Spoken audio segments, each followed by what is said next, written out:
નમસ્કાર દોસ્તો, સ્વાગત છે આપ સર્વનું તમારી પોતાની YouTube channel ocean coaching classes પર। મિત્રો, ધોરણ 3ની જે નવી સ્વ અધ્યયન પોથી છે તે આવી ચૂકી છે અને આ નવી સ્વ અધ્યયન પોથીનો જે ભાગ 1 છે તે ભાગ 1ની અંદર ધોરણ 3ના ગુજરાતી વિષયનો જે પાઠ નંબર 1 આપણને આપેલો છે, વાંદરાને વાંચતા ન આવડે, તેનું સંપૂર્ણ સોલ્યુશન આપણે આ વિડીયોની અંદર જોવાના છે। મિત્રો, અહીંયા તમે જોઈ શકો છો ધોરણ 3ની જે નવી સ્વ અધ્યયન પોથી આવી છે તેનો ભાગ 1 જે છે તેમાં ગુજરાતી, ગણિત અને પર્યાવરણ વિષયના આપણને પાઠો આપેલા છે। તો એ સ્વ અધ્યયન પોથીના બધા જ વિષયના તમામ પાઠના સંપૂર્ણ સોલ્યુશનના વિડીયો અને પીડીએફ જે છે તે આપણી ચેનલ ઉપર મૂકવામાં આવે છે। આ વિડીયો અને પીડીએફનો અભ્યાસ કરવા માટેની લિંક તમને નીચે ડિસ્ક્રિપ્શન બોક્સની અંદર મળી જશે, તો જરૂરથી તેનો અભ્યાસ કરી લેજો। સાથે સાથે આપણા વોટ્સઅપ ગ્રુપમાં પણ જરૂરથી જોડાઈ જજો, જેથી કરીને આવનારા તમામ વિડીયો અને પીડીએફની લિંક તમને વોટ્સઅપ પર પ્રાપ્ત થતી રહે। ચાલો તો શરૂ કરીએ પાઠ 1, વાંદરાને વાંચતા ન આવડે। સર્વપ્રથમ અધ્યયન નિષ્પત્તિઓ આપેલી છે, ત્યાર પછી છે પ્રશ્ન નંબર 1, હું વાંચીને લખું। તો અહીંયા કહ્યું છે કે પાઠ્યપુસ્તકના પાના નંબર 2 પરની વાર્તા વાંદરાભાઈનું ઘર ની શરૂઆતથી ખટપટે એક ઘર પાસે અચરજ જોયું વાક્ય સુધી વાંચો અને પછી નીચેના પ્રશ્નોના જવાબ લખો। પહેલો સવાલ, ખટપટ એટલે કોણ? તો જવાબ આવશે કે ખટપટ એટલે વાંદરો। ત્યાર પછી બીજું, નીચેનામાંથી ખોટા વાક્યની સામે ખોટાની નિશાની કરો।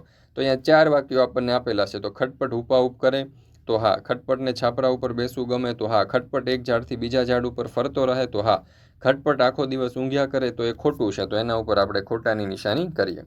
ત્યાર પછી પ્રશ્ન નંબર 3, નમૂના મુજબ ખાલી જગ્યા પૂરો। તો ઠંડી એ શિયાળામાં લાગે, વરસાદ ચોમાસામાં આવે અને ગરમી ઉનાળામાં થાય। ત્યાર પછી ચોથો સવાલ, વૃક્ષ માટે વાર્તામાં કયો શબ્દ વપરાયો છે?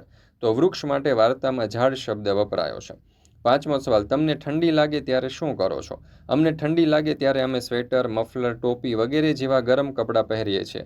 ઠંડીથી બચવા તાપણું પણ કરીએ છીએ અને રાત્રે સૂતી વખતે ગરમ ધાબળો, બ્લેન્કેટ વગેરે ઓઢીએ છીએ। ત્યાર પછી પ્રશ્ન નંબર 2, હું ગીત ગાતા ગાતા લખું।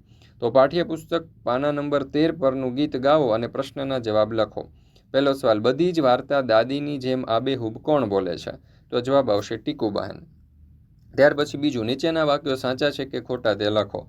એમાં પહેલું વાક્ય, ટીકુબહેને તોફાન કરવાનું ખૂબ ગમે, તો ખોટું।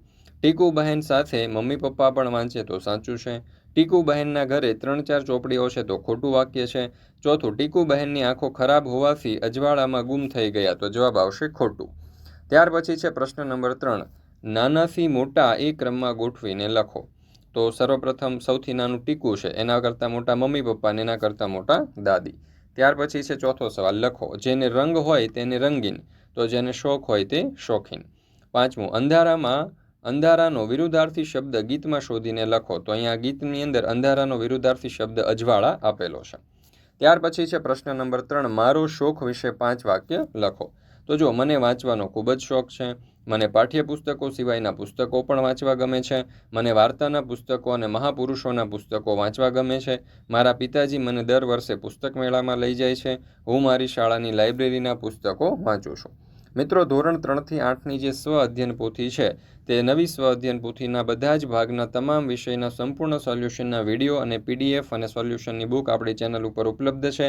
આ પીડીએફ મેળવવા માટેની લિંક તમને વિડીયોના ડિસ્ક્રિપ્શન બોક્સની અંદર મળી જશે, જરૂરથી તેનો અભ્યાસ કરી લેજો।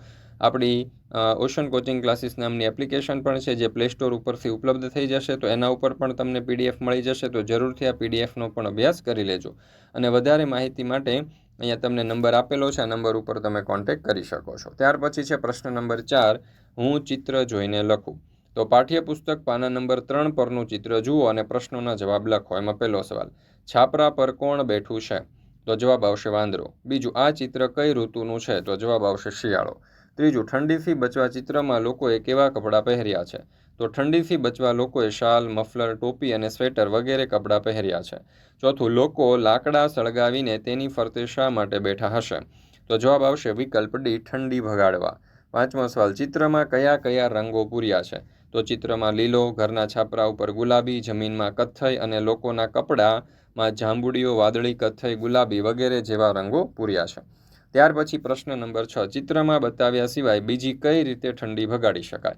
તો ઠંડી ભગાડવા સૂર્યના તડકામાં બેસી શકાય, ઘરના બારી બારણા બંધ કરી શકાય, ગરમા ગરમ વાનગીઓ ખાઈ શકાય, ઠંડી ભગાડવા આધુનિક સમયમાં હીટરનો ઉપયોગ કરી શકાય. આ ઉપરાંત હાથ મોજા, ટોપી, પગના મોજા વગેરે પોશાકનો ઉપયોગ કરી શકાય. પ્રશ્ન નંબર 7. ચિત્રના આધારે નીચેના શબ્દો વિચારીને લખો. છો ખાલી જગ્યા રૂ તો છોકરું, મ ખાલી જગ્યા, લ ખાલી જગ્યા તો મફલર, ટો પછી ખાલી જગ્યા તો ટોળું, ઝા પછી ખાલી જગ્યા તો ઝાડ, ખાલી જગ્યા દરો તો વાંદરો અને લા પછી ખાલી જગ્યા ડા તો લાકડા. ત્યાર પછી 8મો સવાલ. ચિત્રમાં માણસોને જોઈને ખટપટ ઠંડી ભગાડવાનું વિચારી રહ્યો છે તો ઝાડ શું વિચારી રહ્યા હશે? ઝાડ વિચારી રહ્યા હશે કે જો આ લોકો મારી નજીક આવીને તાપણું કરે તો મને પણ ઠંડી સામે રક્ષણ મળે. ત્યાર પછી પ્રશ્ન નંબર 5. હું બનાવું. હવે અહીંયા કહ્યું છે કે નીચેની જગ્યામાં તમારા ઘરનું ચિત્ર દોરી અને તેના ફરતે બાગનું ચિત્ર દોરો. તો અહીંયા તમે જોઈ શકો છો કે આપણે આવી રીતે સરસ મજાનું ચિત્ર દોરી શકીએ. હવે તમે દોરેલા ચિત્ર વિશે લખો. તો અહીંયા જોઈ શકો છો તમે આપણે ચિત્ર વિશે લખ્યું છે કે આ ચિત્ર મારા ઘરનું છે, મારું ઘર સ્વચ્છ અને સુંદર છે, મારા ઘરની પાછળ ડુંગરો આવેલા છે, મારું ઘર લાકડા, નળિયા અને ઈંટનું બનેલું છે, મારા ઘરની બાજુમાં એક સુંદર બગીચો છે, બગીચામાં સુંદર રંગબેરંગી ફૂલો અને પતંગિયાઓ પણ છે, મારા ઘરમાં એક દરવાજો અને 4 બારીઓ છે, ઘરની બાજુમાં ઘટાદાર વૃક્ષ, ઘરની ફરતે લાકડાની વાડી પણ બનાવેલી છે. ચાલો મિત્રો, અહીંયા તમે જોઈ શકો છો કે આપણે આ જે પાઠ છે, પાઠ 1 તેને પૂર્ણ કરીએ છીએ. ફરી મળીશું આપણે ધોરણ 3ની આ જે સ્વ અધ્યયન પોથી છે તેમાં ગુજરાતી વિષયના પાઠ નંબર 2ના સંપૂર્ણ સોલ્યુશન સાથે. મિત્રો, આપણી આ ચેનલ ઉપર તમને ધોરણ 3ની જે સ્વ અધ્યયન પોથી છે તે સ્વ અધ્યયન પોથીના બધા જ વિષયના તમામ પાઠના સોલ્યુશનના વિડીયો અને પીડીએફ મળી જશે. તો આ વિડીયો અને પીડીએફનો અભ્યાસ કરવા માટેની લિંક તમને નીચે ડિસ્ક્રિપ્શન બોક્સમાં આપેલી છે, અથવા તો આપણા વોટ્સઅપ ગ્રુપની અંદર જોડાઈ જજો, જેથી કરીને નિયમિત રીતે તમને સોલ્યુશનની પીડીએફ મળતી રહે. તો દોસ્તો, આ વિડીયો પસંદ આવ્યો હોય તો લાઇક કરવાનું, તમારા મિત્રો સાથે શેર કરવાનું અને આપણી આ ચેનલને સબસ્ક્રાઇબ કરવાનું ભૂલશો નહીં. ફરી મળીશું આપણે પાઠ નંબર 2ના સંપૂર્ણ સોલ્યુશન સાથે.